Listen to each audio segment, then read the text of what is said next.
Bismillahirrahmanirrahim. Assalamualaikum warahmatullahi wabarakatuh. Bismillah. Alhamdulillah. Alhamdulillahilladzi hadana lihada wa ma kunna linahtadiya laula an hadanallah. Wassalatu wassalamu wa ala alihi wa sahbihi ajmain amma ba'du. Hadirin rahimakumullah. Pagi hari ini kita melanjutkan taklim Riyadhus Shalihin, yaitu bab tentang keutamaan pujian dan syukur. Alhamdulillah, pagi hari ini kita masuk di bab 242 dari total 370. Kalau kita mensarahi dari awal sampai akhir itu di sekitaran 370 bab. Makanya rasanya kok nggak selesai-selesai dari dulu zaman almarhum Pak Bustomi sampai sekarang Riyadhus Shalihin nggak selesai-selesai untuk kajian ba'da subuhnya.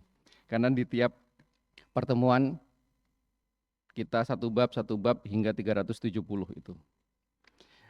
Kemudian tadi sebelum memukodimahi sempat dipanggil ada kanjeng sekali kayak yang menggandakan uang kanjeng Dimas, bisa aja. Harusnya beliau inilah yang menggawangi bagian dakwah. Syekh Syafi'i Rudi, secara keilmuan beliau bersanad, maka seharusnya yang otoritatif untuk menyampaikan, dan juga beliau yang mencontohkan sesama jamaah besanan. Jadi nanti barangkali bisa dilanjutkan Gus Edi yang malah mengambil mantu atau membesan juga ngikutin jejak Ustadz Syafi'i Rudi sama Pak Mujono.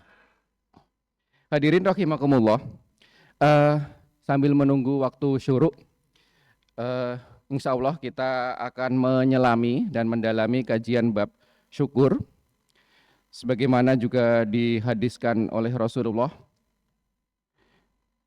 Man shola subuh jamaah sumayat kuru ila tatlu usyamsi kana lahu ajrohu hajjah wa umroh. Barang siapa yang sholat subuh berjamaah dilanjutkan dengan mengkaji ilmu, dilanjutkan dengan zikrullah, maka mendapatkan pahala ajrohu hajjah wa umroh tamah. Jadi akan mendapatkan pahala layaknya haji dan umroh tamah, sempurna. Hadis riwayat Tirmizi 586. Jadi sambil menunggu waktu syuruk dan juga hari Jumat nanti mungkin bisa diselingi kita kaji Al-Kahfi melanjutkan bab kajian syukur. Di bab syukur ini ada hal yang menarik dan ini riwayatnya juga mutasil bahwa tingkatan syukur itu di atas takwa. Mungkin kadang kaget loh, takwa kan udah paling tinggi. Kita berpuasa, sholat, la'alakum tatakun, supaya bertakwa. Tetapi di atasnya takwa, tingkatan takwa yaitu adalah syukur. Sebagaimana dari merujuk di Al-Quran, surah Ali Imran ayat 123, Fattakullah la'allakum tashkurun. Maka bertakwalah kepada Allah la'allakum, supaya kamu bersyukur. Artinya kita setelah bertakwa, berterima kasih, memuji dan alhamdulillah kepada Allah, tingkatannya adalah mahabbah. Kita cinta kepada Allah itu lebih tinggi daripada bertakwa. Jadi fattakullah la'allakum tashkurun itu dari jalan takwa itu pula lah kita akan mendapati halawatil iman. Halawatil iman itu manisnya iman. Kita menjalankan ibadah didasari rasa mahabbah, didasari rasa kecintaan, tidak lagi sebagai kewajiban, karena kalau kewajiban itu adalah keterpaksaan yang ada. Beda dengan halawatil iman, merasakan manisnya iman. Manisnya iman ini didapati dari rasa mahabbah. Mahabbah itu didapat dari rasa berterima kasih. Berterima kasih inilah yang kita namakan syukur. Hadirin rahimakumullah, terkadang yang menjadikan kita sulit untuk bersyukur itu ada 3 aspek barangkali yang nanti setelah kajian kita bisa menyelami dan kita bisa mentadaburi. Yang pertama, terhijabnya rasa syukur untuk berterima kasih kepada Allah itu karena dari kecil kita dididik sesuatu dinilai dengan nilai kebendaan atau sesuatu yang tampak atau sesuatu yang kelihatan. Misalnya kalau dulu waktu mondok di Gus Koyum itu, syukur itu nunggu makan enak.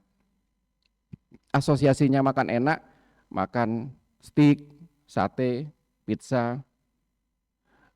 Susahnya untuk bersyukur untuk nunggu makan yang enak. Makan enak perlu effort, biaya yang mahal. Itu sesuatu yang menjadikan hijab kita untuk bersyukur. Karena dinilainya adalah dinilai dengan sesuatu yang kebendaan, sesuatu yang materialistik. Padahal ulama zaman dulu mengajarkan untuk nunggu makan enak itu kan nunggu kita alju, lauknya adalah alju. Alju itu lapar. Makanya kalau kita puasa 14 jam dari jam 5 pagi sampai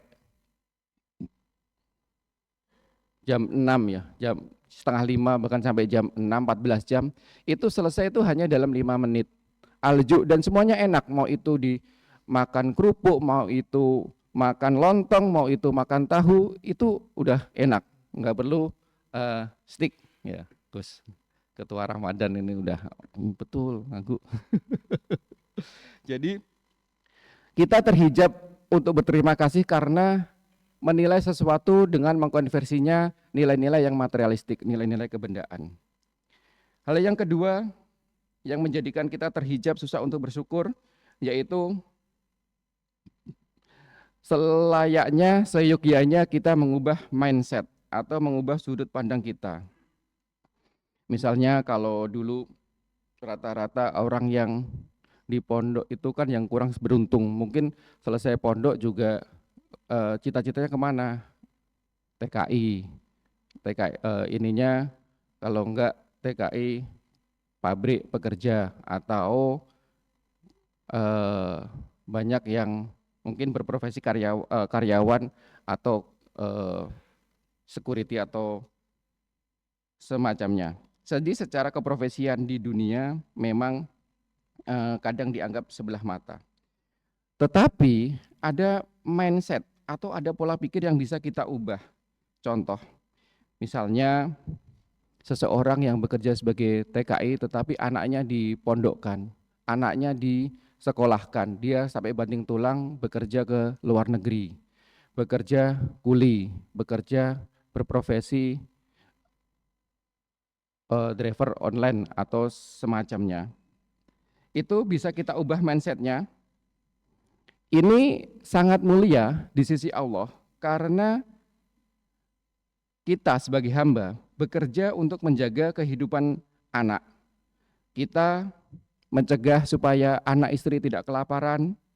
Kita berjuang untuk membiayai pendidikan anak supaya menjadi penerus generasi yang islami. Maka di sisi Allah itu nilainya adalah pejuang. Sangat mulia di sisi Allah. Terlepas kadang pandangan di manusia, kadang pandangan di kita dianggapnya sebelah mata secara profesi. Tetapi secara kedudukan, secara hakikat, maknanya di sisi Allah adalah sangat mulia. Maka hal ini yang perlu kita syukuri apapun kerjaan kita, profesi kita, bagaimana kita mengupayakan kehidupan untuk keluarga kita, itu adalah layaknya mujahid-mujahid di sisi Allah. Itu hal yang harus kita ubah dalam mengubah mindset supaya kita mendapati tingkatan makom syukur. Hal yang ketiga, yang ini juga mutasil, bagaimana meraih makom syukur. Kita dalam hidup ini juga sudah bagian dari ibadah, menikmati hal-hal yang dihalalkan oleh Allah. Ini adalah inti ajaran agama, bahwa misal kita di pagi hari kita atau di malam lah, kalau ini saatnya puasa, nyeruput kopi, itu kita isi selingi dengan alhamdulillah, nikmatnya kita menikmati hidangan, alhamdulillah badan sehat, alhamdulillah ditakdir untuk beribadah. Sesuatu hal-hal yang mubah yang kadang kalau tidak kita isi dengan mencari-cari nikmat ke Allah supaya kita bersyukur, ini akan tergelincir dengan menggerutu atau meratapi nasib. Ini jatuhnya akan ke kufur. Jadi hal-hal yang mubah di saat kita senggang, kita menikmati hal-hal yang kesannya biasa, tetapi bisa bernilai ibadah dengan cara kita mensyukuri hal-hal yang kita anggap biasa. Di kitab Riyadhus Shalihin biasa untuk menjelaskan bab tertentu, bab syukur, itu diawali dengan referensi rujukan yang mutasil, yaitu dari Al-Quran. Tadi dikutip di awal Ali Imran 123, fattaqullaha la'allakum tashkurun. Landasan yang kedua juga fadhkuruni adzkurkum washkuruli wala takfurun. Kita diingatkan oleh Allah, fadhkuruni, maka ingatlah kepadaku, adzkurkum, maka Allah akan ingat kepadamu.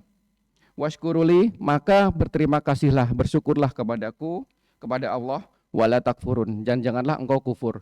Karena sekalinya kita kufur, tidak mengingat nikmatnya Allah, maka tergelincir ke tipu daya setan, kita akan fasik dan cenderung menyalahkan qada qadar. Kalau sudah menyalahkan qada qadar atau takdir, maka itu adalah neraka balasannya. Jadi sangat-sangat ekstrim antara syukur dengan kufur. Sekalinya kita berterima kasih, makomnya lebih tinggi dari orang mutakin. Sekalinya kita menyalahkan takdir, menggerutu, kita kufur akan nikmat Allah, makomnya ke zalim dan neraka tempatnya. Allah menyebutkan nikmat-nikmatnya, baik itu yang berupa zohir dan nikmat batin. Nikmat zohir kita sehat, ada yang dimakan, dan juga nikmat batin, kita bisa beribadah kepada Allah, kita bisa berpikir, kita bisa diberi hidayah untuk bersyukur. Lalu manusia disuruh untuk bersyukur. Maka sedianya barang siapa bersyukur, maka akan takarub mendekatkan diri kepada Allah. Ini adalah rujukan yang ketiga, yaitu diambil dari wa id ta'adzana rabbukum la in syakartum la azidanakum, dari Quran surat Ibrahim. Dan ingatlah kepada Tuhanmu, la in syakartum la azidanakum, jika engkau bersyukur maka aku akan tambah nikmatku. Wala in kafartum, dan apabila engkau kufur, inna adzabi lasyadid, sesungguhnya azab Allah sangatlah pedih. Itulah ancaman bagi orang-orang yang kufur, mengkufuri nikmat Allah.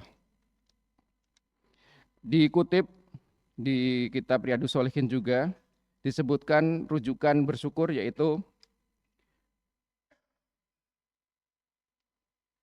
di Al-Baqarah yang 152, tadi barusan fadhkuruni adzkurkum, ingatlah kepadaku maka aku akan ingat kepadamu, washkuruli wala takfurun. Kemudian di Ibrahim, surat Ibrahim, la in syakartum la azidanakum, bersyukurlah aku akan tambah nikmatmu. Kemudian rujukan yang ketiga, wa qulil hamdulillah, dan sertailah segala sesuatunya dengan alhamdulillah, memuji Allah. Al-Isra ayat 111. Ini juga berulang kali Allah ingatkan di kitab sucinya untuk selalu senantiasa berterima kasih, bersyukur kepada Allah. Serta rujukan lain yang keempat, wa akhiru da'wahum anil hamdulillah rabbil alamin. Dan setiap akhir dari segalanya, dakwahum, di saat permintaan kalian, dakwahum itu jamak dari doa. Wa akhiru dakwahum, di akhir dari doa kalian, anil hamdulillah, maka sertailah dengan memuji Allah. Rabbil alamin, Tuhan semesta alam. Di Quran Yunus ayat 10. Jadi setiap kita berdoa walhamdulillahi rabbil alamin, maka akhirilah dengan kata-kata pujian untuk memuji kepada Allah. Dan juga rujukan yang kelima, alhamdulillahilladzi anzala ala abdihil kitab. Maha suci Allah, terpujilah Allah, alhamdulillah, alladzi yang anzala menurunkan ala abdihi kepada hambanya kitab, yaitu panduan kitab. Kita berterima kasih karena dipandu oleh Allah berupa Quran. Maka selayaknya kita sebagai hamba untuk senantiasa dan selalu bersyukur. Di kitab Riyadhus Shalihin kalau sedikit flashback Bapak Ibu sekalian. Jadi ini adalah kitab rujukan hadis. Kalau banyak yang kita, terutama yang mengkaji hadis, diroyah hadis, jadi nanti akan mengkaji apa itu perawi, apa itu matan, apa itu sanad, maka kita akan mendapati banyak rujukan kitab hadis, diantaranya Riyadhus Shalihin ini yang kita kaji.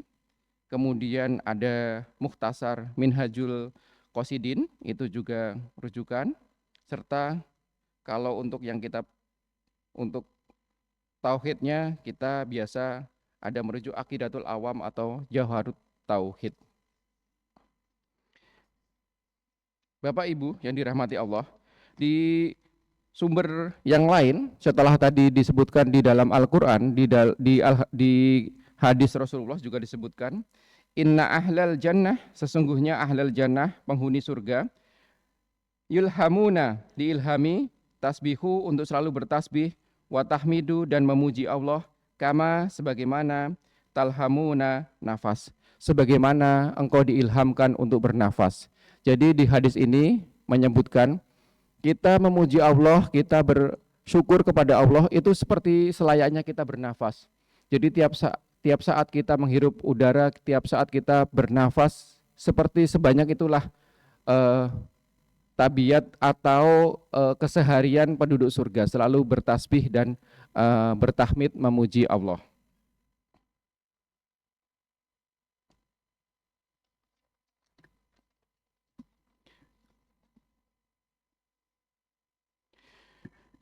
Sumber hadis 1393 di kitab Riyadhus Shalihin itu dikutip ada sekitaran 1890, jadi 1900-an total di hadis. Jadi kalau kita 1393 masih ada 500-an lagi yang mungkin nanti bisa kita pelajari. Di 1393 disebutkan an Abi Hurairah radhiyallahu anhu, dari Abi Hurairah radhiyallahu anna Nabi sallallahu alaihi wasallam, sesungguhnya Rasulullah sallallahu alaihi wasallam, uti Lailatul Usri bihi biko dahaini min khamri walabani fanadhara ilaihima fa akhadhal laban faqala Jibril alhamdulillah alladzi hadaka lil fitrih lau akhdatu khamru ghawat ummatuka. Diceritakan di hadis 1393, jadi saat Rasulullah ini Isra Mi'raj, di malam Isra Mi'raj Rasulullah diberi 2 gelas pilihan. Uti Lailatul Usra, di malam Isra Mi'raj, bihi, kepadanya, biko dahaini, 2 gelas, diberinya 2 gelas, minal khomri, salah satunya khomer, walabanin, dan satunya susu, fanadhara, maka diperhatikan oleh Rasulullah, ilahima fa'akhodal laban, dan diambilnya susu. Faqala, maka berkatalah Jibril, alhamdulillah, segala puji bagi Allah, alladzi hadaka, inilah petunjuk bagimu lil fitrah, yaitu kepada sesuatu yang fitrah. Lau ahatta, seandainya engkau mengambil, al-khomru, khomer, ghawat, maka akan sesatlah ummatuka. Jadi ini menceritakan hadis saat Nabi Isra Mi'raj diberi pilihan susu dan khamar, Rasulullah memilih susu, kemudian Jibril menimpalinya dengan segala puji bagi Allah, maka engkau memilihkan jalannya hidayah, jalannya fitrah, yaitu petunjuk bagi umatmu. Diriwayatkan juga di 1393 di Riyadhus Shalihin, di hadis riwayat Muslim itu diriwayatkan di nomor 168.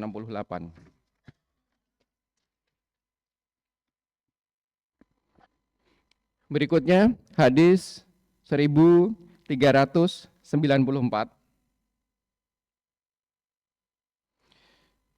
diriwayatkan dari An Abi Hurairah radhiyallahu anhu, anna Rasulullah, sesungguhnya Rasulullah sallallahu alaihi wasallam qala, bersabda, kullu amrin, setiap urusan, dzi balin la yubda'u fihi bi, setiap fi kulli amrin dzi, setiap urusan yang penting, la yubda'u afihi bihi, apabila tidak dibacakan kepadanya alhamdulillah. Jadi setiap perkara, setiap pekerjaan, setiap hal, jika kita tidak menyertainya alhamdulillah, fahuwa aqta, maka terputuslah baginya. Hadis nomor 139, nomor 1394. Jadi dijelaskan bahwa Rasulullah bersabda, setiap urusan penting apabila tidak dibacakan alhamdulillah, maka ia akan kurang berkah atau terputus.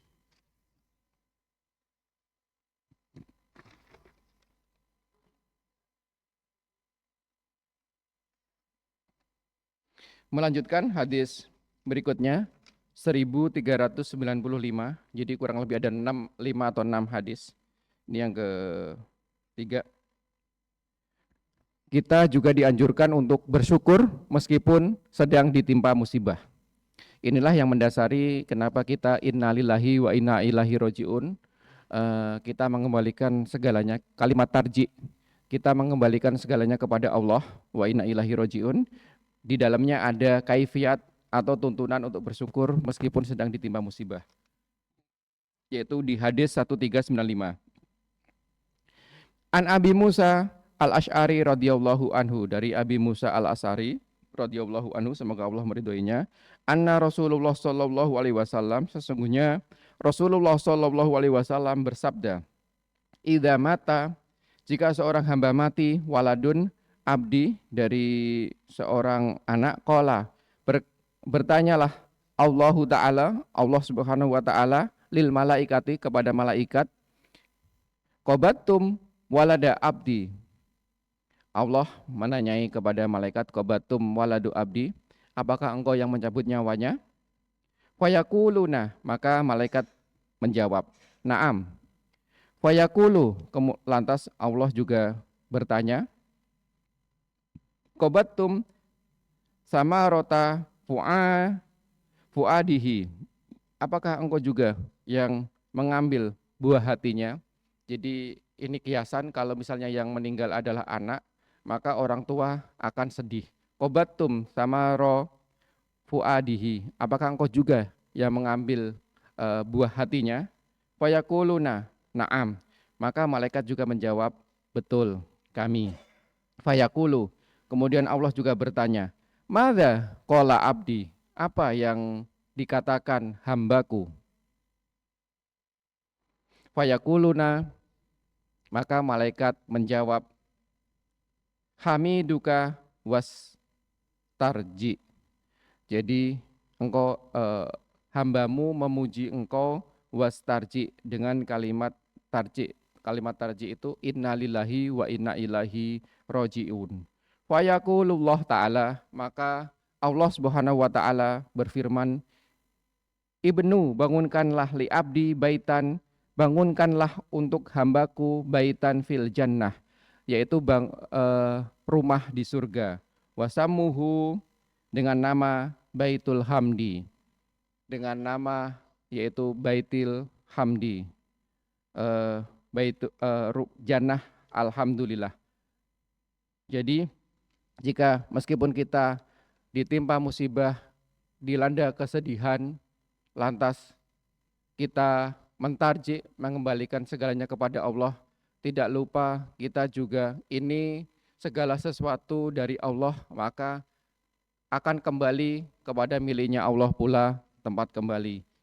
Maka balasan bagi hamba yang demikian itu adalah Baitul Hamdi, yaitu surga Baitul Hamdi.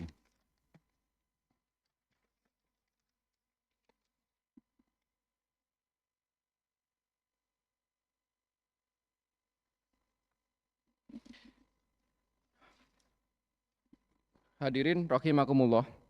Di hadis berikutnya 1396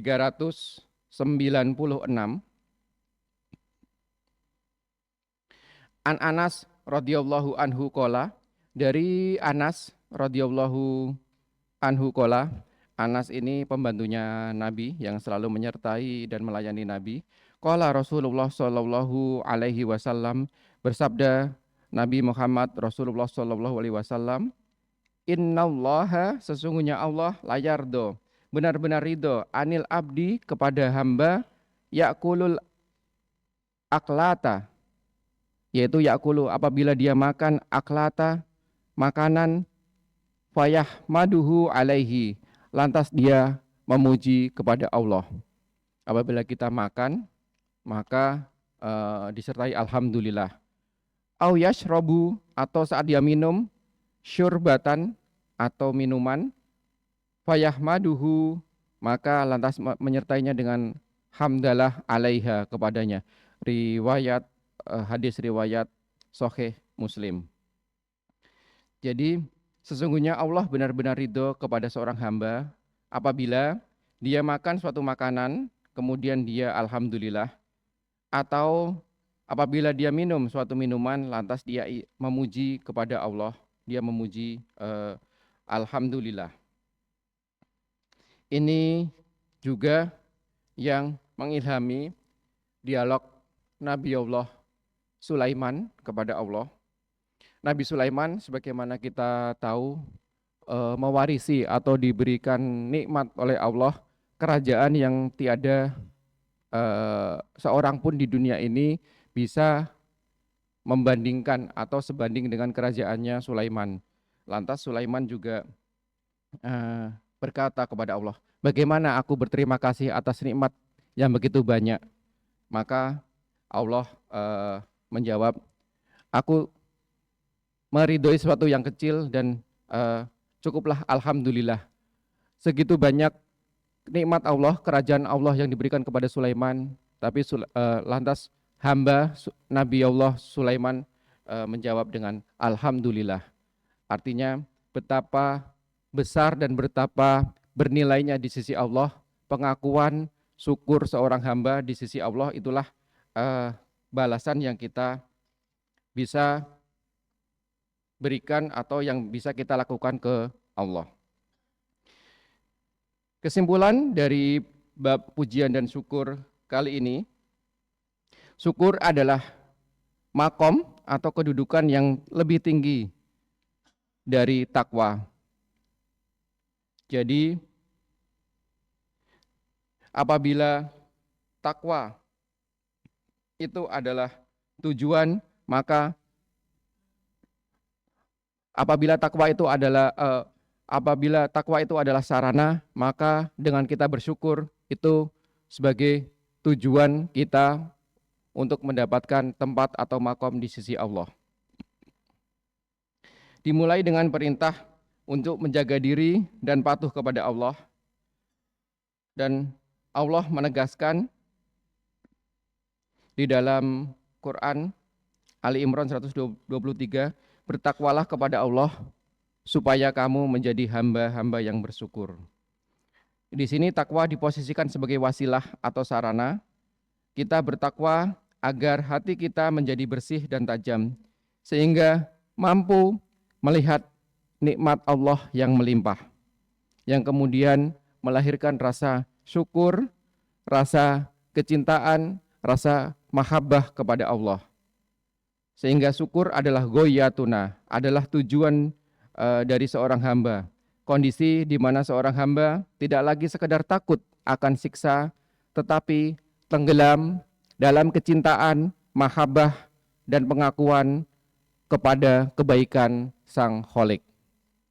Itu adalah esensi takwa sebagai sarana, sementara syukur adalah sebagai tujuan.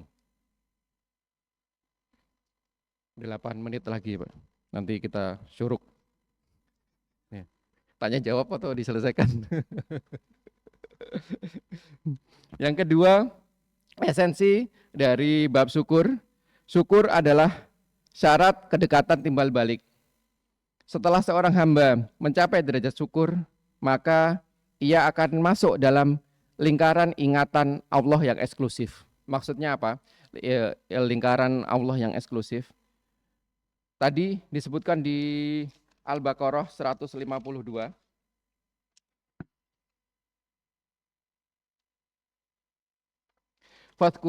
Fadkurli la'alakum tashkurun. Maka ingatlah kepadaku, aku pun akan ingat kepadamu. Washkurli, maka bersyukurlah kepadaku, dan janganlah kamu ingkar kepadaku. Al-Baqarah 152. Jadi, dengan mencapai derajat syukur, maka kita akan masuk ke lingkaran keingatan Allah yang eksklusif. Syukur menjadi perekat hubungan antara hamba kepada Kholiknya, kepada penciptanya. Ketika ia bersyukur, maka layaknya ia sedang memvalidasi hubungan timbal balik tersebut. Allah menutup ayat ini dengan larangan untuk mengkufuri atas nikmat-nikmat yang diberikan, menunjukkan bahwa syukur adalah garis pemisah yang menjaga antara iman seseorang agar tidak jatuh kepada pengingkaran atau kepada kekufuran.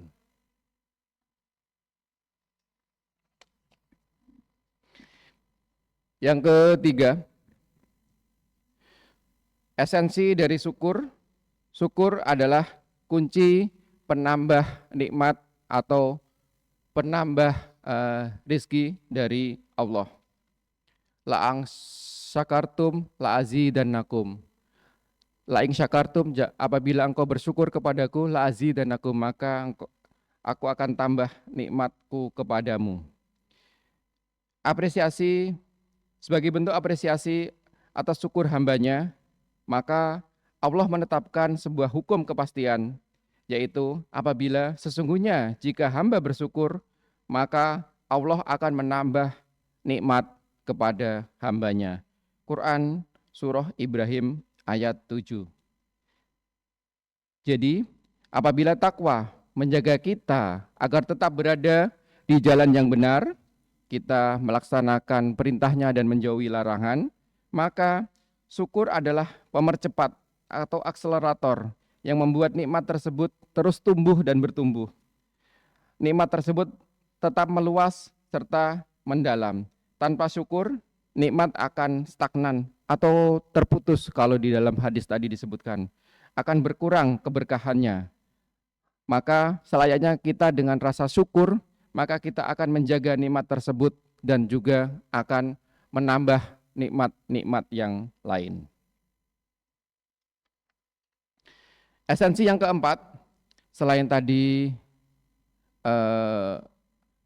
kaifiat keutamaan syukur, pertama takwa sebagai sarana, syukur sebagai tujuan. Kedua, syukur adalah syarat kedekatan hubungan timbal balik kepada Allah. Yang ketiga, syukur adalah kunci penambah nikmat. Yang keempat, syukur sebagai penjaga keberkahan.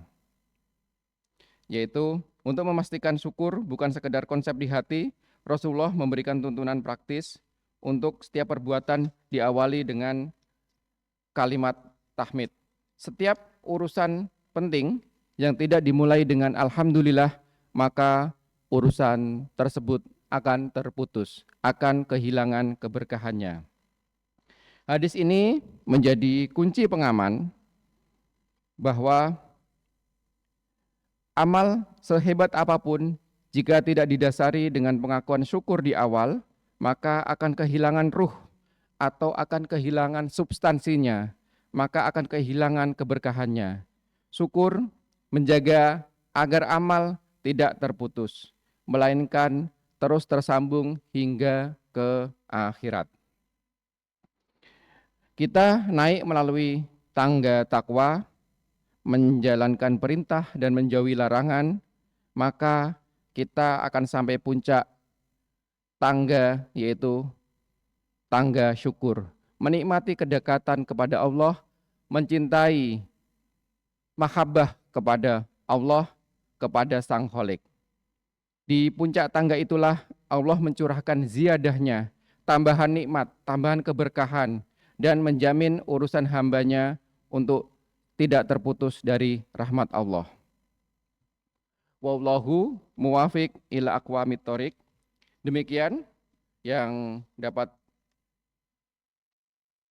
Al-Fakir sampaikan.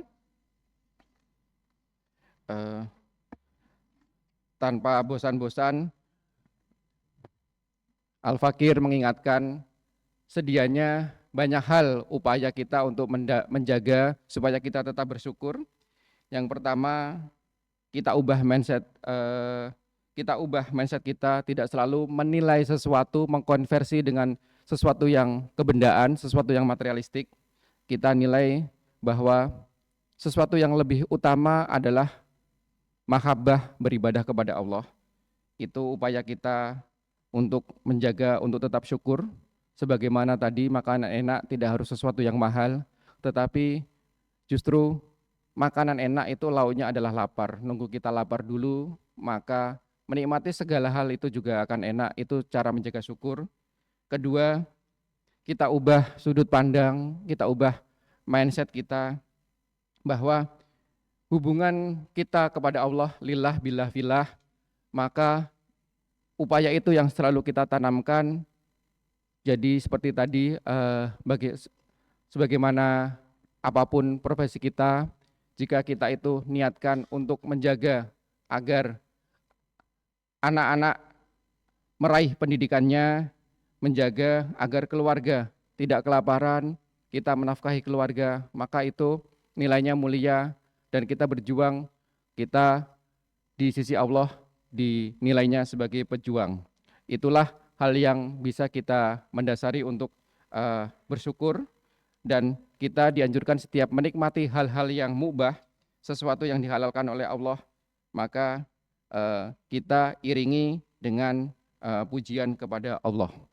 Kita tutup kajian pada pagi hari ini dengan doa kifaratul majlis. Subhanakallahumma wa bihamdika asyhadu alla ilaha illa anta wallahu muwafiq ila aqwamit thoriq.